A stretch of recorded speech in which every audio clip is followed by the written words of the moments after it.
नमस्कार। छत्तीसगढ़ के साप्ताहिक वेदर बुलेटिन में आपका स्वागत है। तो इस ये यानी कि स्पेशल वेदर बुलेटिन जिसमें कि मैं छत्तीसगढ़ का जो साप्ताहिक मौसम है उसके बारे में चर्चा करूंगा।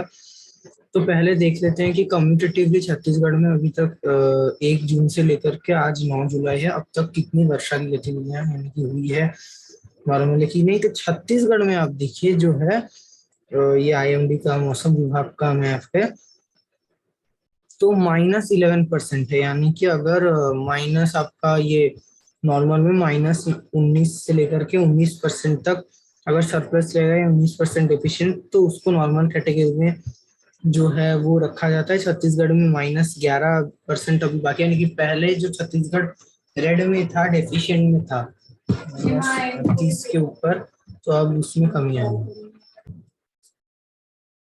तो यानी कि छत्तीसगढ़ में अभी नॉर्मल 284.6 मिलीमीटर बारिश होती है 1 जून से लेकर के 9 जुलाई के बीच, और बारिश हुई है 254.5। तो लगभग जो है बारिश सामान्य के आसपास हुई है। केवल डेफिशिएंट में ये पश्चिम बंगाल, उत्तर प्रदेश, बिहार और झारखंड बने हुए हैं। इसके बारे में नेशनल वेदर बुलेटिन में कोशिश करूंगा डिस्कस करने की।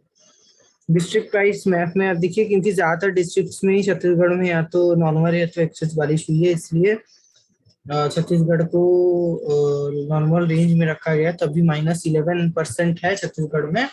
लेकिन अभी जो लो प्रेशर एरिया एक के बाद एक बन रहे हैं, जो इतना यानी कि डेफिशिएंट हो गया था, 50% के ऊपर डेफिशिएंट में चला गया था जून के महीने में जब मैंने लास्ट वीडियो दिया था उस समय। पर ये जो लो प्रेशर एरिया एक के बाद एक बने जा रहे हैं, इसके चलते जुलाई में जो है एक्सेस वर्षा की गतिविधियां दिख रही है। उसका प्रमाण मैं आपको दिखाता हूँ डेली में। तो डेली मतलब कि आज के दिन में आप देखिए जितने छत्तीसगढ़ में आज बारिश होनी चाहिए थी वो नॉर्मल 11.1 था, हुई है 18.7, 69% का आज सरप्लस है आज, यानी कि 9 जुलाई को। और कम्यूटेटिवली हालांकि -11 है, पर आज यानी कि क्योंकि एक्सेस हो रहा है तो इसलिए रिवाइव कर रहा है। मध्य भारत के ज्यादातर क्षेत्रों में आप देखिए एक्सेस से लार्ज एक्सेस बारिश हो रही है।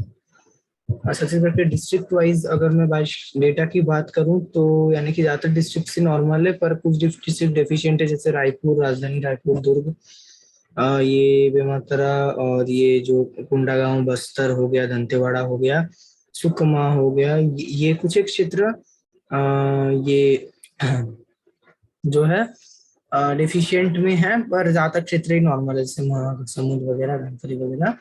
कुछ एक्सेस भी है जैसे जहांगीर, चंपा, बिलासपुर, यानी कि कहीं कहीं पर अगर लोकलाइज्ड वेदर एक्टिविटी अधिक हो जाती है तो एक्सेस में चले जाते हैं। पर छत्तीसगढ़ कुल मिलाकर कहें तो ठीक ठाक ही यहाँ पर बारिश हो रही है। और अभी यानी कि जुलाई में काफी अच्छी बारिश होती दिख रही है। मैं अभी आपको डिस्ट्रिक्ट में अपने दिखाने की कोशिश करता हूँ।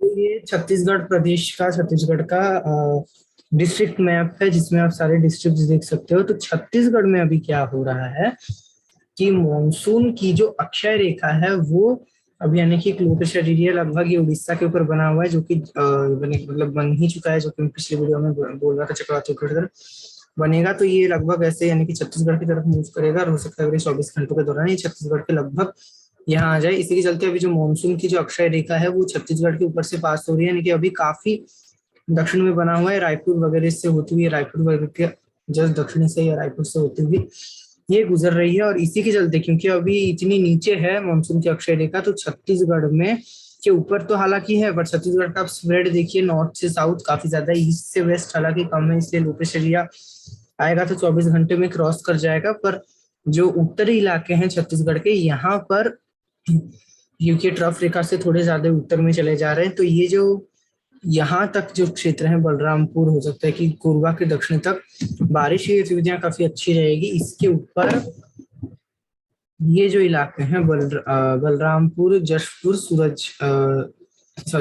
सुरगुजा, सूरजपुर, कोरिया, कोरबा के उत्तरी कुछ इलाके, यहाँ पर हो सकता है एमपी पूर्व मेन सिटी के ऊपर थोड़ी बारिश में कमी रहे अगले 2-4 दिन, क्योंकि जो मानसून की अक्षय रेखा नीचे होगी तो यहाँ पर क्या होगा कि इस प्रकार ये पूर्वी हवाएं तो आती रहेंगी, जैसे बंगाल बिहार में चल रही है, और पूर्वी उत्तर प्रदेश में इस प्रकार ये जो पूर्वी हवाएं चल रही है ये तो चलती रहेंगी। पर क्या होगा कि जैसे कि यहाँ पर जो देखने को मिल रहा है, ट्रफ इतने नीचे है, यहाँ पर जाकर के ट्रफ है, तो यहाँ पर पूर्वी हवाएं आने से भी नमी लेकर आ रही है, पर वेदर सिस्टम कोई नहीं है, तो अधिक हलचल मचा नहीं पा रही है मौसम में ये पूर्वी हवाएं।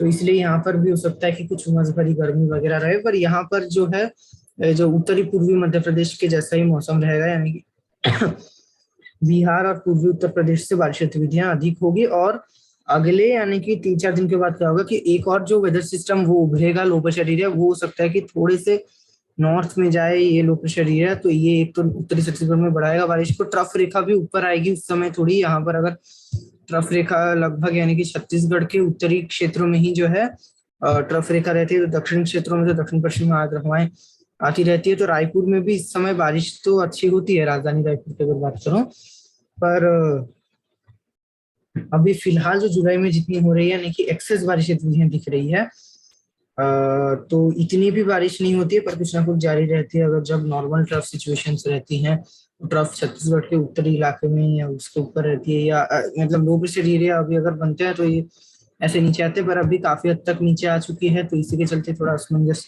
बन रहा है छत्तीसगढ़ में।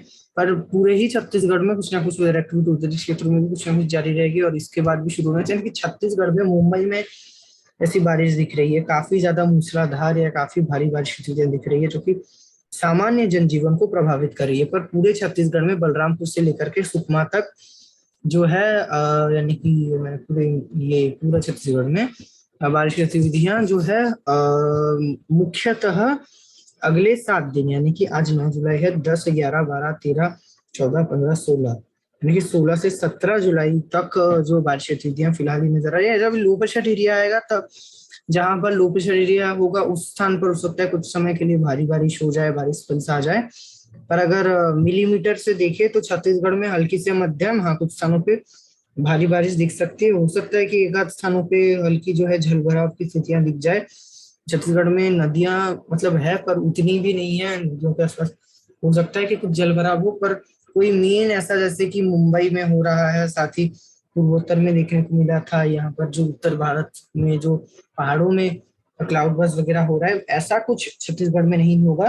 एकदम जो मूसलाधार बारिश लगातार, ऐसा कुछ नहीं देखने को मिलेगा। और ज्यादातर क्षेत्रों में ही ऐसी बारिश होगी, हल्की हल्की बारिश, हल्की से मध्यम, कुछ स्थानों को हो सकता है कि शुरू हो बारिश, पूरा दिन कंटिन्यू करे। तो ये बारिश जो है छत्तीसगढ़ में अभी खरीफ के फसलों की, अभी तो बुआई लगभग हो चुकी है, यानी कि बुआई चल रही है या होने के कगार पे है, तो ये बुआई के लिए काफी अच्छा है। और बुआई हो चुका है, तो अभी जो जर्मिनेशन पीरियड के लिए काफी अच्छा वेदर छत्तीसगढ़ में बना हुआ है, यानी कि कुल मिलाकर कहे तो छत्तीसगढ़ में अगले 7 दिन काफी अच्छा मौसम रहेगा। ज्यादातर क्षेत्रों में, केवल उत्तरी क्षेत्रों में कहीं कहीं पर हो सकता है कि उमस भरी गर्मी आने से भी आ जाए। और ये जो दक्षिणी क्षेत्र भी हैं, क्योंकि यहाँ पर रेन उतनी भी कंटिन्यू नहीं करेगी, तो हाँ कुछ समय के लिए हो सकता है कि जैसे आज रायपुर की बात करूं तो दोपहर को जैसे 1-2 घंटे के लिए धूप आ गया था, पर यानी कि जैसे हल्का 1-2-3 डिग्री तापमान बढ़ा, 32-33 डिग्री जैसे ही पहुंचा, एक बार फिर बारिश की गतिविधियां शुरू हो गई, फिर मौसम ठंडा सुहावना हो गया। यानी कि मौसम अभी, यानी कि अगर तापमान बढ़ते हैं लगभग, यानी कि पूरे छत्तीसगढ़ में ही जो है बादलों का निर्माण होना, वेदर एक्टिविटी होना कभी भी हो सकता है, क्योंकि लगातार लो प्रेशर एरियाज आए जा रहे हैं। और ये लो प्रेशर एरिया जो उड़ीसा में बना है, ये 7.5 किलोमीटर तक ऊपर है, यानी कि थोड़ा सशक्त लो प्रेशर एरिया भी बना है। और लगातार मॉइस्चर अरब सागर से, बंगाल की खाड़ी से छत्तीसगढ़ के ऊपर लगातार अग्रसर है। मानसून की अक्षय ट्रफ रेखा अगर मैं हवाएं आपको बना के दिखा दूं, तो यानी कि लगभग छत्तीसगढ़ में ये ऐसे हवाएं लगातार चली जा रही है। वेदर सिस्टम्स मैं आपको दिखा दूं तो मानसून की अक्षय ट्रफ फिलहाल बनी हुई है इस प्रकार। और आगे जो है छत्तीसगढ़ के ऊपर, यानी कि लगभग अगले 24 घंटों के दौरान हो सकता है कि जो लो प्रेशर एरिया वो छत्तीसगढ़ के ऊपर आ जाए। लगभग यहाँ पर लो प्रेशर एरिया आ जाएगा रायपुर वगैरह के ऊपर, यानी कि मध्य क्षेत्रों में छत्तीसगढ़ के। और तब यानी कि मॉइस्चर काफी बढ़ जाएगा, यानी कि ऐसे विंड ईस्टर्ली हो जाएगी। हो सकता है कि इसके थोड़े दक्षिण में रहे, हाँ ये लगभग यही यहाँ पर रहेगा।